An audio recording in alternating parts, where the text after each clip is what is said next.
Estamos iniciando una nueva serie para invitar a todos a renovar su experiencia con Dios, su fe, su caminar con el Señor. Y el tema de hoy es Vuelve a casa, basado ahí en el texto de Lucas 15, en los versículos 11 a 32, que seguramente ustedes ya conocen bastante bien. Fíjate que nosotros,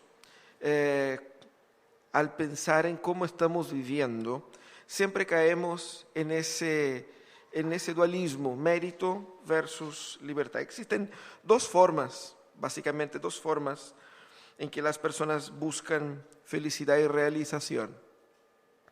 Una de las formas puede ser la de vivir la vida como yo quiero, hacer lo que me dé las ganas, romper los paradigmas, salir de la conformidad cultural, moral, y hacer lo que yo quiero, no rendir cuentas a nadie. Y eso es una marca bastante presente en el modelo individualista contemporáneo.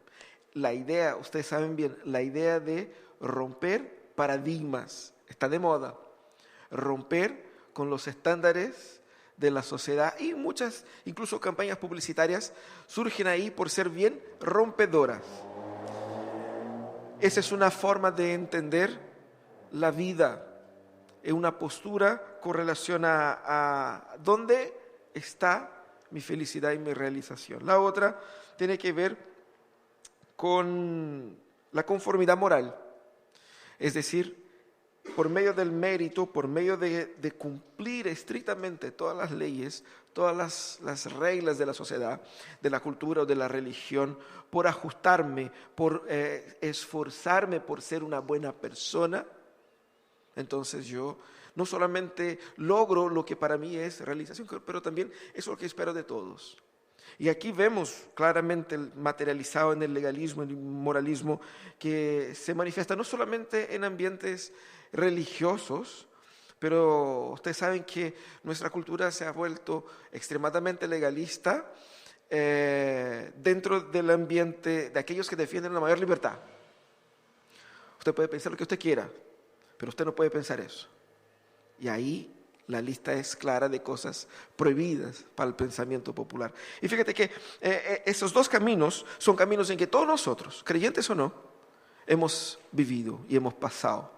Todos nosotros hemos estado de una manera u otra, y quizás un mix de los dos. Algunos tienen una tendencia más de la conformidad moral y del buen comportamiento.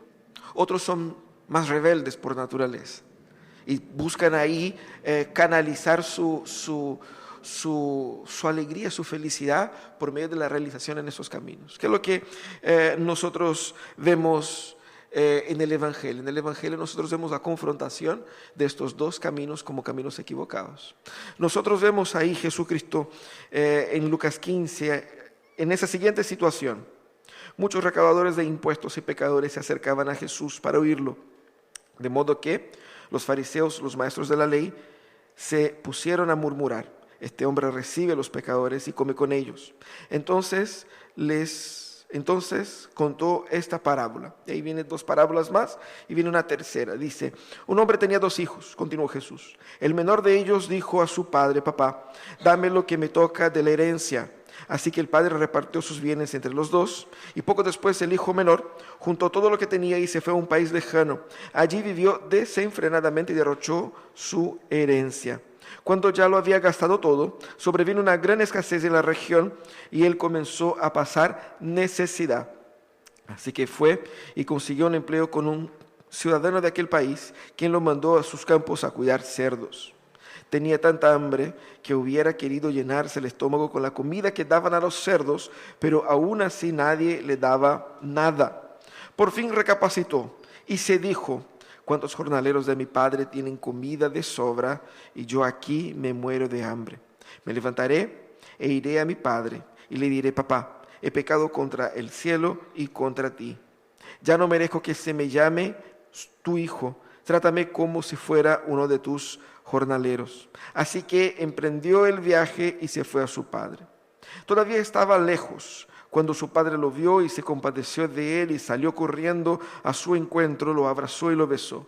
El joven le dijo: papá, he pecado contra el cielo y contra ti. Ya no merezco que se me llame tu hijo. Pero el padre ordenó a sus siervos: pronto, traigan la mejor ropa para vestirlo, y póngale también un anillo en el dedo y sandalias en los pies. Traigan un ternero más gordo y mátenlo para celebrar un banquete. Porque este hijo mío estaba muerto, pero ahora ha vuelto a vida. Se había perdido, pero ha sido hallado. Así que empezaron a hacer fiesta. Mientras tanto, el hijo mayor estaba en el campo. Al volver, cuando se acercó a la casa, oyó que había música y danza. Entonces llamó a uno de los siervos y le preguntó qué pasaba.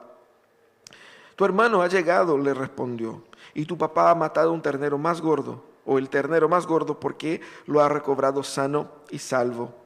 Indignado, el hermano mayor se negó a entrar, así que su padre salió a suplicarle que lo hiciera. Pero él contestó: fíjate cuántos años te he servido sin desobedecer jamás tus órdenes. Ni un cabrito me has dado para celebrar una fiesta con mis amigos. Pero ahora llega ese hijo tuyo que ha despilfarrado tu fortuna con prostitutas, y tú mandas matar en su honor el ternero más gordo. Hijo mío, le dijo su padre, tú siempre estás conmigo y todo lo que tengo es tuyo. Pero nosotros debemos conocer bien esa historia. Pero en la medida en que estudiamos más esa historia, más nos encontramos con nosotros mismos en esta parábola. Jesucristo claramente tenía esos dos grupos en mente. Aquellos que buscaban la realización por medio del mérito, la conformidad moral, la obediencia a las reglas, aquellos que se portaban bien. Y tenían claramente los desordenados, los rompedores, los rebeldes, los anarquistas, que querían vivir la vida según su voluntad. Jesús, teniendo esos dos grupos, se ve en medio de una discusión entre ellos, porque Jesús estaba predicando y muchos de estos pecadores se acercaban y escuchaban. Gente claramente con una vida de dudosa conducta, y que claramente nosotros podemos decir: ese tipo de gente no quiere nada con Dios.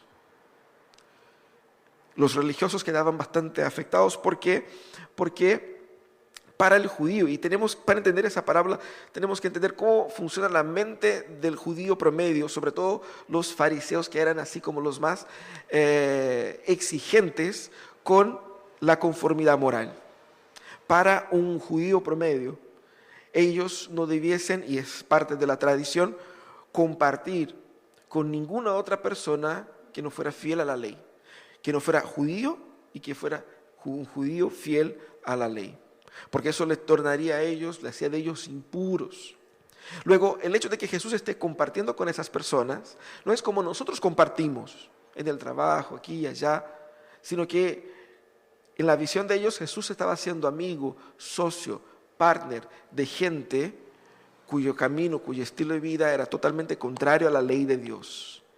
Entonces Jesús como que se estaba poniendo, en la visión de los fariseos, progre. Jesús se estaba poniendo progre, ¿cierto? Está flexibilizando el rigor moral de la ley. Está bajando el perfil a la ley para acercarse a esa gente. Entonces Jesús cuenta esa historia, 3 historias en realidad, para mostrar qué es lo que piensa Jesús, cómo Jesús entiende todo eso. Y en esas 3 historias tenemos elementos en común. En esas 3 historias tenemos algo que se perdió, tenemos una búsqueda, tenemos un reencuentro y tenemos fiesta. Esos 4 elementos son fundamentales. Hay algo que se perdió, hay alguien que lo busca, hay un reencuentro y hay una fiesta. Es así como Jesús explica su ministerio, su plan de redención. Y es interesante porque esa última historia es una historia que él amplía el significado de las 2 primeras. Es el clímax de las 3 historias y termina con una historia en abierto. No sabemos el final, no sabemos si el hijo mayor entró o no. Y eso es proposital. Jesús, al mostrar estas 3 historias, y en especial la historia de este padre que había perdido a sus 2 hijos, Jesús quiere que nosotros, así como ellos allá, entendamos dónde está nuestro corazón en ese momento. ¿Dónde está nuestro corazón? ¿Dónde está realmente nuestro corazón? Quizás con un percentual de moralismo, quizás con un percentual de liberalismo, por decirlo así, liberalismo moral. ¿Dónde está nuestro corazón? Jesús cuenta esa historia para llamarnos de vuelta a casa. Y Él habla a los dos públicos. El primer público, la primera escena, es esa escena de la independencia destructiva del hijo menor. Es muy interesante porque Él dedica bastante tiempo, harto detalle en esa parte. Y por mucho tiempo la gente piensa que la historia se trata del hermano menor, pero en realidad la historia se trata de los dos, en especial el hermano mayor. Porque, vuelvo a decir, tenemos que pensar en la cabeza del judío promedio según las tradiciones y la cultura de la época. Hoy día ser hermano menor es irrelevante, ¿cierto? Pero en aquella época el hermano menor, ser hermano menor implicaba que, por ejemplo, ibas a recibir una porción de herencia mucho menor que el hermano mayor. El hermano mayor llevaba el doble de la herencia de sus hermanos. En este caso, como son dos, 1/3 solamente correspondía al menor y 2/3 al mayor. ¿Quién llevaría efectivamente el nombre de la familia, ¿no es cierto?, la tradición de la familia adelante? Entonces, ese menor que tenía menos derecho es descrito aquí en la historia en un proceso de desconstrucción, donde su vida va poniéndose cada vez en un estado peor, peor y peor. Y eso es marcado por al menos 4 ofensas aquí que él comete contra su padre. La primera es de pedir herencia a su padre. O sea, la herencia es una parte importante aquí en la historia, porque la herencia no es solamente plata, dinero, efectivo, u oro o bienes. La herencia aquí, por un lado, es la propia vida, el propio testimonio histórico de generaciones en generación, cultivando propiedades y sirviendo a la comunidad. Entonces, cuando se habla de herencia, no estamos hablando simplemente de dinero, sino que también de historia, de tradición, de la formación de esta familia, de la vida de esta familia. Y es el elemento de discusión acá entre los dos hermanos. Porque si nosotros vemos, el mayor se resiente del honor dado a su hermano, porque por el tema de que él había sido honrado con parte de su herencia, de la herencia del mayor, porque el menor se lo había gastado todo. Entonces la herencia es un tema importante. Aquí él pide a su padre su parte. ¿Qué significa eso? Eso era una ofensa gravísima para la sociedad, porque él quería decir, ya no me importa a ti. Pero fíjate, él, como pasa quizás todavía en nuestros días, no es que él quería independizarse y dijo, ¿sabe qué? Quédate tú con tu dinero, con tu tradición, con tu historia, y yo me voy, y yo me la arreglo. No. Fue aún más Barça, más cruel. Yo no quiero nada contigo, nada con tu vida, con tu historia, con tu nombre, con tus tradiciones. Yo quiero romper y quiero borrar mi apellido del que tengo ahora y quiero hacer una nueva vida, pero yo quiero mi plata. Yo quiero la plata que tú tienes, que me pertenece a mí por herencia si es el caso de que mueras. Y era obviamente una ofensa pública. Solamente por eso, por esa pedida, el padre, por la ley judaica, podría haberlo condenado. Condenando incluso a la muerte en algunos casos. Pero la historia es muy rápida en ese proceso. Simplemente el hijo pide y el padre le concede lo que él pidió. Y prontamente él se va. Claramente lo que el hijo menor hizo fue matar a su padre en su corazón. Para que él pudiera ser feliz, su padre tenía que morir. Y ahí él lo mató. Ahí él borró esa historia de su vida. En la segunda ofensa, él se va a un país lejano. ¿Qué significa que se vaya a un país lejano? ¿Cuál es el significado de eso? Hay un link aquí. Imagínense, ellos entienden el Antiguo Testamento y todas las historias del Antiguo Testamento. ¿Cuál es la historia del Antiguo Testamento donde un personaje se va a un país lejano? Jonás. ¿Y por qué se va a un país lejano? Para huir de Dios. El hijo menor literalmente estaba huyendo de Dios. Ellos entendieron eso. Él reniega a su familia y huye de Dios. Reniega no solamente a su familia local, pero reniega a su comunidad. Porque al contrario de nuestros días, donde nuestras familias están solamente unidas en sí misma, la familia era un elemento fundamental de una comunidad más amplia. Él reniega su historia cultural, él reniega su religión, él reniega su Dios. Eso significa ir a un país lejano. Él, en la visión de los judíos, se hizo pagano. Él se descircuncisó, si es que es posible eso. Y pasó entonces a vivir desenfrenadamente. Esa es la tercera ofensa. Vivió desenfrenadamente.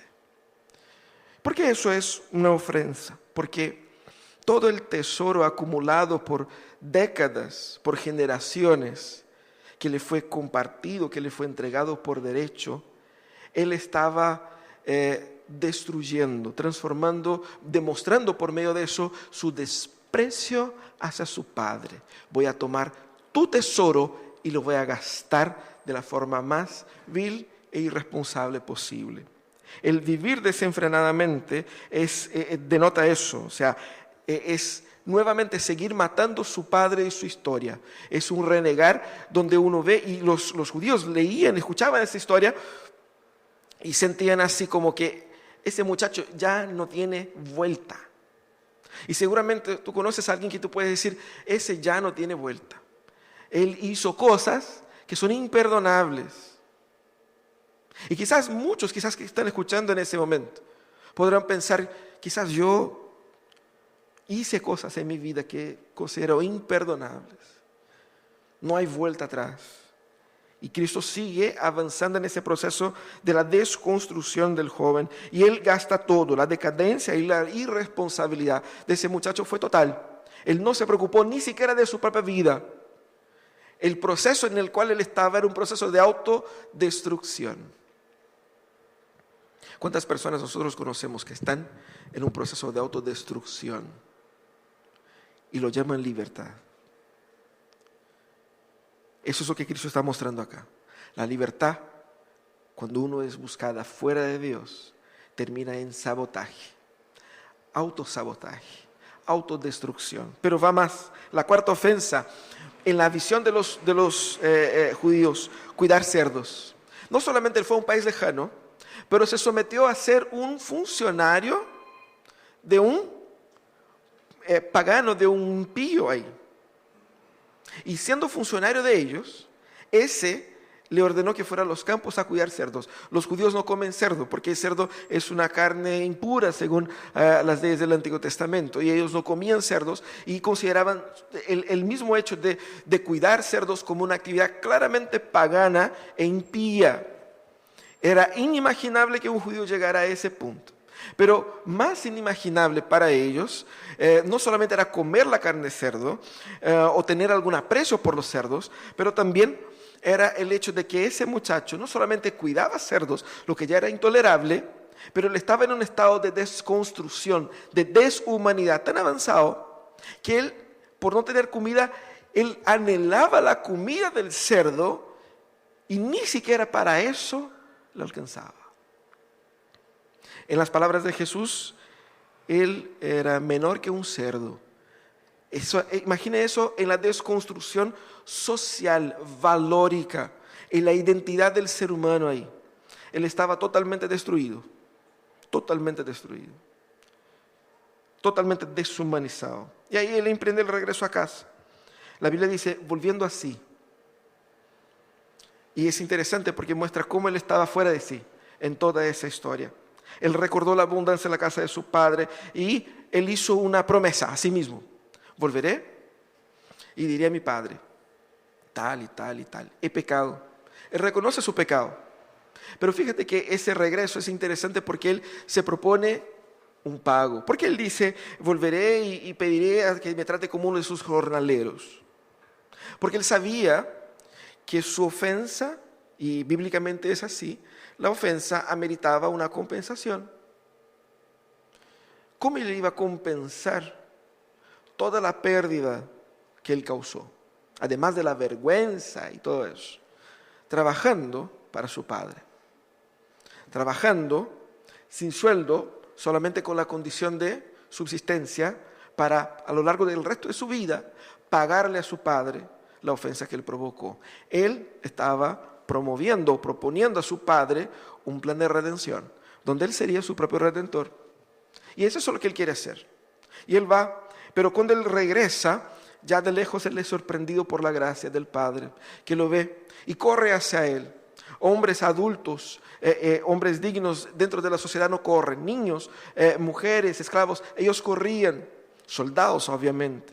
Pero nobles, personas grandes de la sociedad, no mostraban las piernas públicamente. Esa era una vergüenza.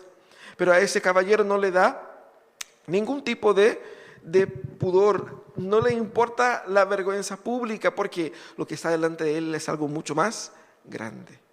Él corre hacia su hijo, lo besa y lo abraza, mostrando que él ya es de pronto aceptado. Y es interesante, el hijo viene: padre, he pecado, pero él ya había sido abrazado. No es la palabra de arrepentimiento del hijo que condiciona la aceptación. El padre lo acepta primero, como si el padre mismo lo hubiera buscado. El padre lo acepta y él reconoce: ya no soy digno. El padre estaba movido por la compasión. Esa es la reacción emocional de él, y la reacción física de abrazarlo y besarlo y admitirlo ahí. Y el hijo entonces empieza su discurso: ya no soy digno de ser llamado tu hijo. He pecado contra el cielo y contra la tierra. Pero cuando él viene con el plan de redención, de autorredención, el padre como que lo interrumpe y ya deja de hablar al hijo y habla a los siervos. Y le pide cosas muy puntuales. Él le pide primeramente que le pongan la mejor ropa, dando a ese muchacho la dignidad restaurada. Porque la mejor ropa en esa casa era la ropa del padre. La ropa representaba toda esa dignidad que el ser humano perdió. Y claramente el estilo de ropa apunta el estilo de dignidad, incluso en nuestros días, de uno. Entonces, cuando uno ve a los jueces con una ropa distinta, o sea, apunta a una cierta noción de dignidad. El poner la mejor ropa significaba que el padre vestía a su hijo con su dignidad. Él no tenía dignidad en sí mismo. La dignidad que él vestía no era suya. La ropa no era suya. Pero el padre lo dignifica con su propia dignidad. Y luego dice: pongan un anillo en el dedo. Y eso es brutal. ¿Por qué? Porque poner el anillo en el dedo significa que él sería reintegrado a la familia. Al ser reintegrado a la familia, esos 2/3 que habían quedado, ahora serían nuevamente divididos. El hermano mayor ya había recibido su parte. Pero de ahora en adelante, su parte sería dividida una vez más. Él perdería 1/3 de esos 2/3. Ahí los matemáticos hacen la cuenta. Claramente, él estaría siendo reintegrado al pacto, reintegrado a la familia, con todos los derechos, con todos los deberes, con todo el respeto que un hijo pudiera tener. De nuevo con el anillo del dedo. Todo lo que él destruyó, el Padre restauró. Todo lo que el pecado destruyó, la gracia restauró. Y puso por fin sandalias en sus pies. Porque solamente hombres libres usaban los pies calzados. Mostrando que él ya no era siervo de nadie más. Él ahora era libre. Libre en la casa de su Padre. Eso es lo que hace Jesús ahí. ¿Qué pasó ahí entonces? El Padre explica: ese hijo estaba muerto. Estaba muerto. Físicamente no, todavía. Pero moralmente muerto. Y nosotros conocemos personas que podemos decir: fulano murió. Fulano, sobre todo en la cultura de la cancelación, donde se denuncian personas por crímenes o por conductas que uno tiene, y su carrera, su ministerio, su vida, como que uno dice: fulano murió, ese murió, eso no tiene vuelta, se perdió en el mundo. Y eso es lo que el Padre dice: mi hijo estaba muerto y ha vuelto a vida. Y invita a una fiesta, no cualquier fiesta, la fiesta más grande que esa familia pudiera haber hecho. La gente no comía carne todos los días, como lo hacemos nosotros, ¿no? O tratamos. La gente no comía carne regularmente. La gente comía carne muy de vez en cuando. De vez en cuando, muy de vez en cuando, se quemaban ahí una carnita, ¿cierto?, con los amigos. Pero había así como el ternero gordo, que era así como, era onda así como solamente para matrimonios, ¿cierto? Algo así como único, que debe suceder una vez en la vida. Y seguramente muchas de esas personas nunca habían comido en una fiesta como esa. La fiesta más grande que el Padre realiza para el regreso de su Hijo. Fiesta también es un elemento muy importante acá, porque fiesta apunta la gloria, no del Hijo, la gloria de la gracia del Padre, la gloria de la redención. El camino de la redención termina en fiesta. ¿Por qué? Porque Dios tiene placer en reconstruir nuestra historia. Tiene placer en restaurarnos. Tiene placer en redimirnos. Él se alegra con nuestro regreso. Jesucristo cuenta esa historia y la mente de la gente, los pecadores que estaban ahí, la gente que no eran fieles a la ley, claramente se identificaron con eso. Y todos los judíos se identificaban con lo que Jesús estaba hablando, pero no entendían por qué el Padre había hecho eso. Pero la historia sigue, y sigue de una forma bastante natural. ¿Por qué? Porque viene el hijo mayor. El hijo mayor volvió desde el campo, el loco estaba trabajando así como duro, y cuando llega, se da cuenta que hay un carrete inmenso, y gente bailando, y dice, ¿qué onda acá? Y le pregunta a un funcionario, y el funcionario dijo, no, es su hermano que volvió, y su padre le hizo la mayor fiesta posible para él. En ese momento él se pone profundamente reacio y profundamente airado, violento en contra de su padre. Él ni siquiera entra para confrontarlo físicamente. Él hace una declaración pública. La declaración pública era, yo rechazo rotundamente la conducta de mi padre. Y lo hace públicamente al no entrar en su fiesta. Eso no era algo común, una pataleta común que uno ve en esos días. No, fulano está ahí, allá afuera. Y si fueran nuestros días, uno va a decir, que se queda allá. No es eso. Era una declaración pública de denuncia contra la conducta de su padre. Sería como si hoy día alguien en contra de su padre le denunciara como ese método legal para quitar la autoridad de administrar sus propios bienes. Por ejemplo, ¿uno qué? Más que una emancipación, es como cuando uno le quita a la persona el derecho a administrar su propia vida. ¿Cierto? Cuando muchos padres hacen con hijos o con personas que están descontroladas, ¿cierto? Como pasó con esa cantante famosa ahí que peleó con su padre, ¿cómo se llama? Britney Spears, ¿cierto? Ese tipo, ¿cómo se llama? Interdicción, ¿cierto? Era como si él hiciera eso. Era como si él lanzara, como dijo Tim Keller, como si él lanzara una biografía de su padre denunciándolo por muchos crímenes en el pasado, exponiéndolo a la vergüenza pública. Eso claramente era una afrenta en contra a ese señor. Eso es lo que hizo el hermano mayor, porque para él todo era absurdo. Él no podía soportar la idea de que esa persona fuera aceptada nuevamente, porque era injusto. Y seamos honestos, cualquiera de nosotros en sus zapatos consideraría injusto. No es justo. No es justo. Los que tienen hermanos saben que de repente, si uno gana más que el otro, uno va a decir, no debiste hacer eso. Es injusto porque le diste a él y no a mí. ¿Cierto? Él estaba profundamente convencido y cegado por el concepto de justicia. Pero había más cosas ahí. Él no solamente no podía aceptar el discurso de su padre, porque él ya había matado a su hermano en su corazón. Desde el momento en que su hermano se va, su hermano muere para él. Pero su padre dice, había muerto o murió y ha vuelto a vida. Pero en el corazón de él no quería el regreso de su hermano. Para que él pudiera entender la felicidad, el orden. Las cosas tenían que funcionar bajo el estricto rigor de la ley, del sacrificio, del mérito, de lo justo. Si no diste el ancho, chao, cooperaste, no vuelvas. No hay vuelta atrás, no hay redención, no hay recuperación, es solamente ley y orden. Él estaba tan endurecido que él muestra eso. Su padre lo va a buscar y fíjate que el padre podría condenarlo por la postura que le había tomado de no querer entrar y de denunciar a su padre públicamente. ¿Qué hace el padre? Va y suplica que ingrese.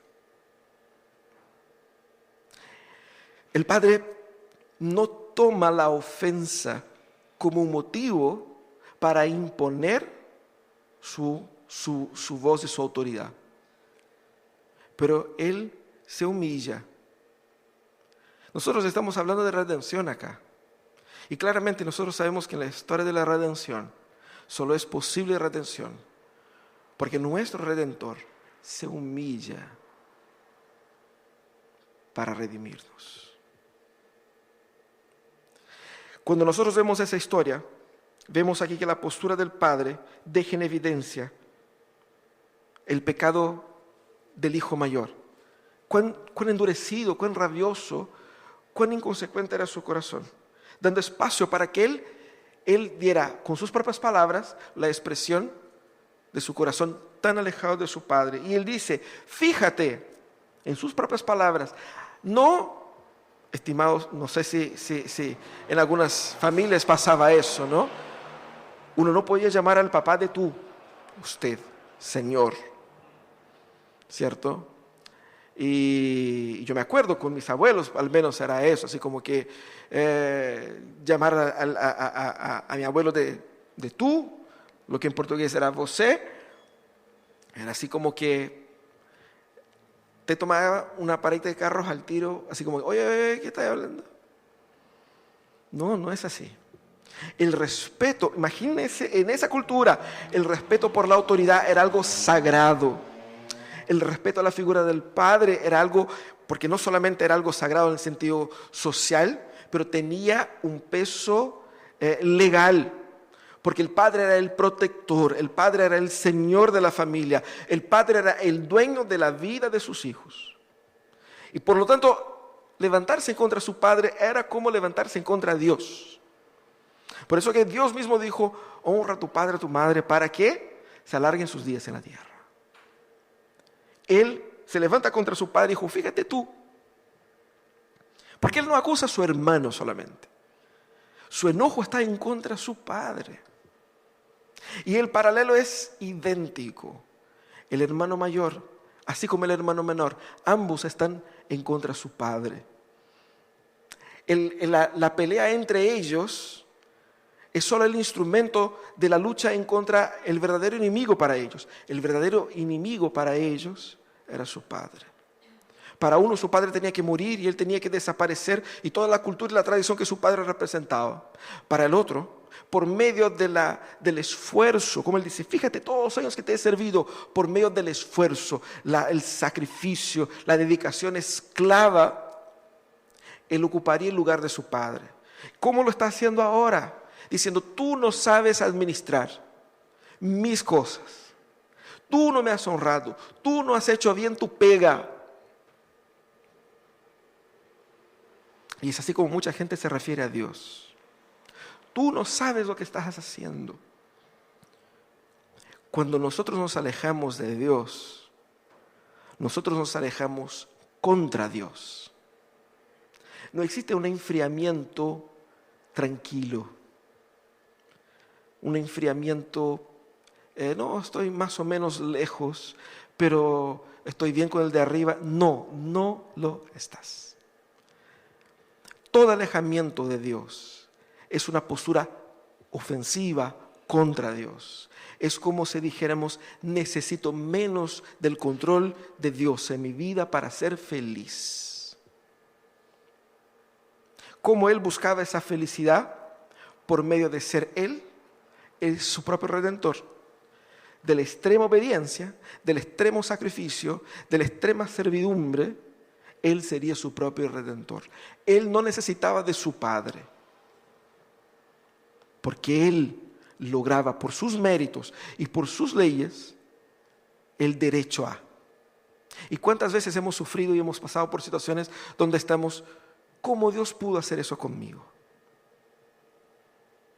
Y uno mira como el texto que hemos leído, que a veces nosotros envidiamos a los malos porque vemos cómo progresan. Envidiamos a los violentos porque ven que tienen resultados sus acciones. Y uno se pregunta, ¿por qué conmigo? Estamos así como el hijo menor o mayor, con un corazón profundamente resentido. Y él recuerda, años te he servido y nunca me diste ni un solo cabrito, ni un chiquitito para compartir con mis amigos. Y fíjate que las personas con el corazón endurecido, así como el hermano mayor, sacan cuentas de todo lo que yo no he recibido, todo el amor que a mí no me dieron, todas las veces en que a mí no me atendieron, y cuando una persona empieza a sacar cuenta, ¿no? Que no me han hecho eso, no me han dado atención, no me han fijado, que no me han reconocido. Fíjate que yo he servido a esa iglesia tantos años, yo llego temprano, salgo tarde, tanto sacrificio, y ahora no me reconocen.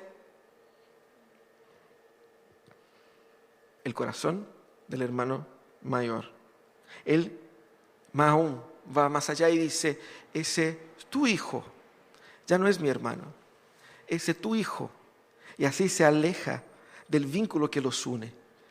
Vuelve ese tu hijo y tú lo haces fiesta. ¿Qué es lo que dice el padre? Tu hermano volvió. No fue mi hijo que volvió, fue tu hermano. Entiendan la relación entre ustedes, ustedes son hermanos. ¿Qué es lo que une a ustedes? Soy yo. Él estaba tan cegado en su moralismo que era incapaz de ver esa condición. Fíjate que contrastando lo que el hijo dijo, el padre muestra cómo ese vínculo permanece ahí, existente, intacto, pese a los pecados de ambos. Pero lo más interesante es que el moralismo y la autojusticia solo funciona cuando levantan a una especie de falso Mesías, un falso Salvador. El moralista, él es su propio Mesías. Él no necesita de que nadie le salve, porque él se salva. Él da el ancho, él obedece, él cumple. Y ese falso moralismo, o ese moralismo de ese falso Mesías, queda evidente acá porque en todas las tres historias, o en todas las otras dos historias anteriores, hay alguien que va a buscar, pero en esa historia no hay nadie quien va a buscar al perdido. Y ese vacío es intencional, porque supuestamente el hermano mayor debiera ir a buscar al vacío, ¿no? Al perdido, digo. Él debiera decir, pucha, no, si mi hermano le embarró, pero no, yo voy detrás de él, lo voy a rescatar, lo voy a restaurar, le voy a pagar la deuda para que la vergüenza que el menor hacía a su padre, le hacía a él también. Entonces, el restaurar el nombre de la familia era restaurar su propio nombre. El hermano mayor reniega a la familia cuando no se importa con su hermano menor, porque su hermano menor, al ofender su familia, le ofende a él, pero a él no le importa. A él solo le importa su vida. Y así como el menor es profundamente individualista. No se importa con el sufrimiento del padre, no se importa con el honor de la familia, no se importa con nadie, solo con él. Él es su propio Mesías. Y al no tener nadie que vaya a buscar al pecador, es que Jesús viene y se presenta ahí. Eso es lo que estoy haciendo. Yo soy el verdadero hermano mayor. Aquel que a costa de su propio sacrificio económico, moral, se humilla en busca del perdido.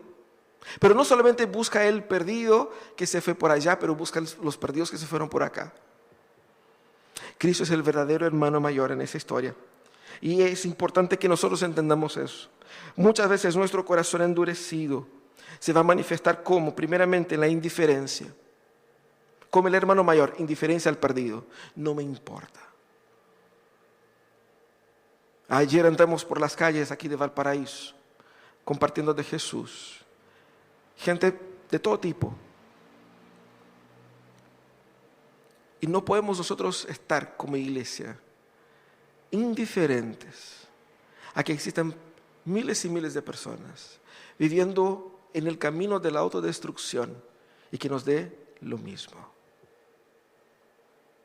Si nosotros no somos sensibles al dolor de los perdidos, es porque estamos alejados del corazón de nuestro Padre y necesitamos volver a casa.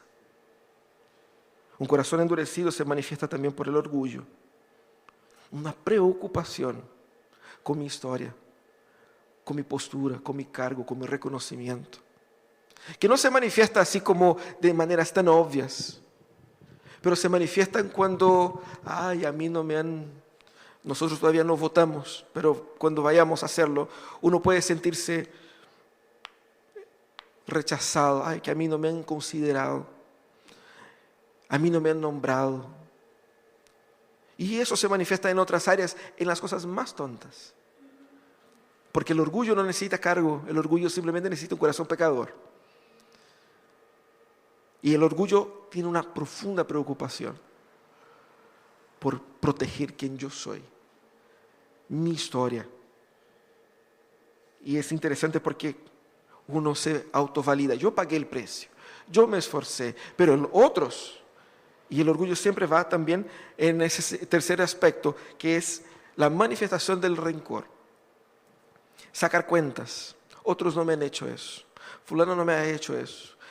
Yo soy así porque viví una mala historia, o tal persona me hizo tal cosa, o eso me pasó, y va sacando cuentas. Y fíjate que si te encuentras murmurando mucho, es porque seguramente tu corazón está endurecido. Si te encuentras enojado con todo, es porque estás distante de Dios. Necesitas volver a casa para que el Señor quebrante tu corazón. La dureza ahí sea ablandada por su gracia y por su amor, para que puedas replantear tu historia, tu vida, y puedas hacer fiesta. La fiesta en ese relato es muy importante. El Padre dice, teníamos que hacer fiesta, porque la gracia venció. La gracia venció la muerte. La gracia venció la destrucción. Y nosotros recordamos lo que dijimos la semana pasada. El enemigo vino para robar, matar y destruir. Y muchas personas están viviendo una vida de muerte y destrucción. Pero cuando hay el relato de la reconstrucción, nada debiera dejarnos tan felices como el momento en que un pecador se encuentra con Cristo.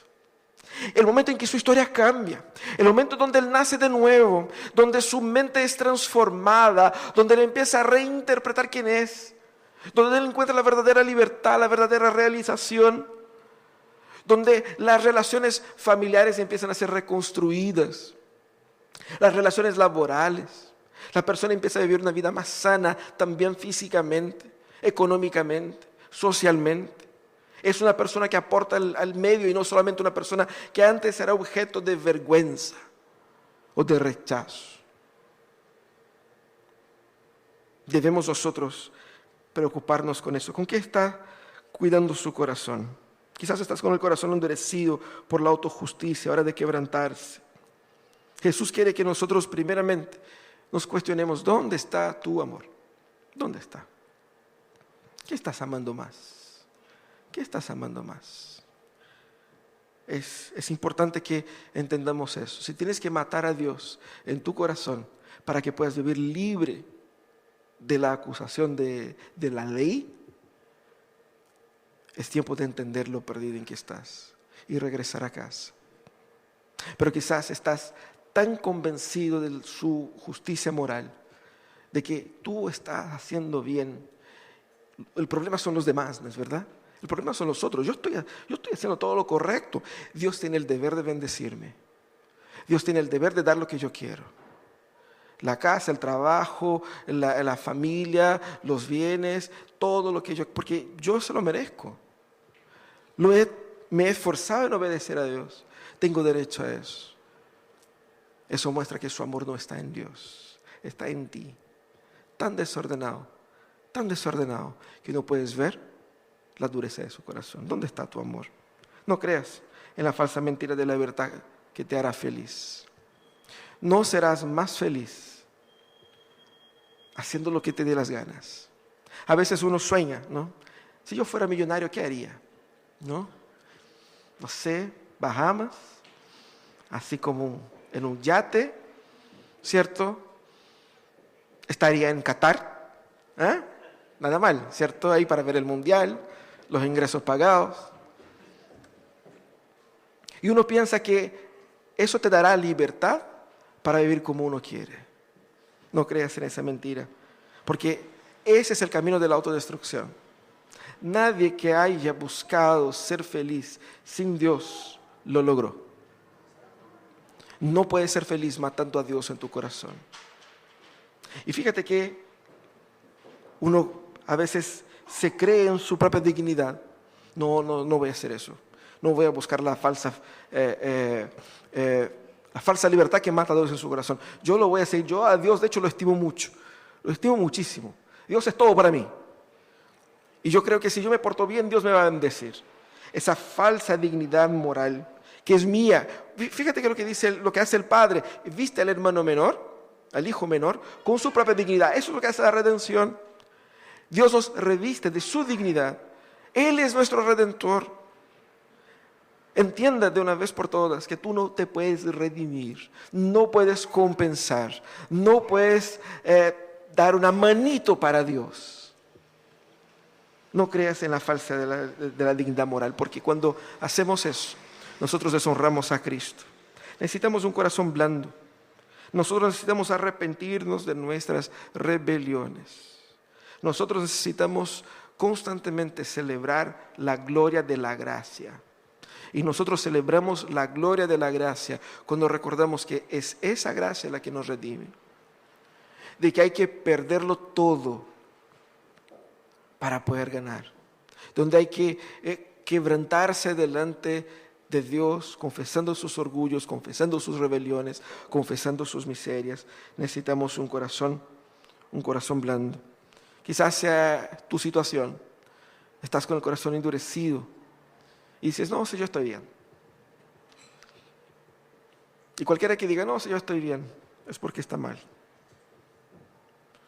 Porque seguramente tenemos nuestras cosas. Seguramente tenemos nuestras cosas. Cierra tus ojos, vamos a orar. Es tiempo de volver a experimentar la plenitud de la gracia de Dios. Quizás estás viviendo una vida espiritual en el modo automático. Y Dios te está llamando a experimentar la alegría del primer amor. La alegría de la fiesta. Dios nos llama a su fiesta. Y eso es lo que nosotros debemos cultivar constantemente en nuestros corazones. ¿Dónde está mi alegría por el Señor? La alegría de su salvación. Quizás es el momento de abandonar las rebeliones, de volver así y de regresar. Señor amado,